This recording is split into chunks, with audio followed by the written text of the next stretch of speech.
이 한미 연합훈련이 진행 중인 가운데 북한이 대륙간 탄도미사일 ICBM의 고정식 발사대가 있는 서해 동창리 일대에서 미사일을 쐈습니다. 이례적으로 4발을 연달아 발사했는데요. 군 당국은 이 미사일이 동해 쪽으로 1000km를 날아갔지만 대륙간 탄도미사일 ICBM일 가능성은 낮다고 밝혔습니다. 취재기자 연결합니다. 강정규 기자. 네, 국방부입니다. 자, 이 북한 미사일 발사와 관련해서 추가로 파악된 내용들이 있습니까? 네, 현재까지 파악된 내용을 말씀드리면 미사일은 오늘 아침 7시 36분쯤 발사됐습니다. 서해안 지역인 평안북도 동창리 일대에서 동해상으로 4발을 쐈고요. 약 1000여 킬로미터를 날아간 것으로 군 당국은 파악하고 있습니다. 일본 측은 4발 가운데 3발이 일본의 배타적 경제 수역인 EEZ 안에 떨어졌다고 발표하기도 했습니다.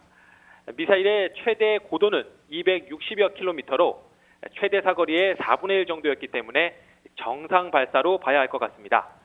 따라서 군 당국은 이 미사일이 사거리 10,000km 이상의 ICBM일 가능성은 낮은 것으로 파악하고 있습니다. 현재 한미 정보당국은 미사일의 종류나 재원 등을 정밀 분석하고 있는데요. 고정식 발사대가 있는 동창리에서 쐈기 때문에 처음엔 ICBM 발사 가능성이 제기되기도 했습니다. 그러나 군 당국은 고정 발사대에선 별다른 징후가 없었다고 밝혔습니다. 또 이번에 발사한 미사일의 최대 비행거리가 1000여 킬로미터인 점을 볼 때 신형 미사일이라기보다는 기존의 노동이나 스커드 ER일 가능성이 높아 보입니다. 하지만 북한이 지난 3일 새로운 형태의 전략무기가 창공으로 날아오를 것이라며 신형 미사일 발사를 암시한 적이 있는 만큼 새로운 미사일의 가능성도 배제할 수는 없는 상황입니다.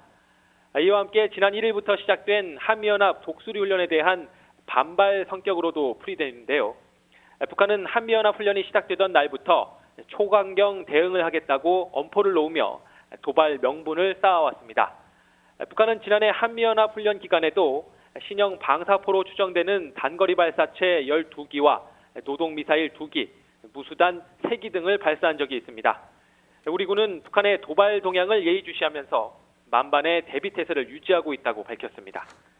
지금까지 국방부에서 YTN 강정규입니다.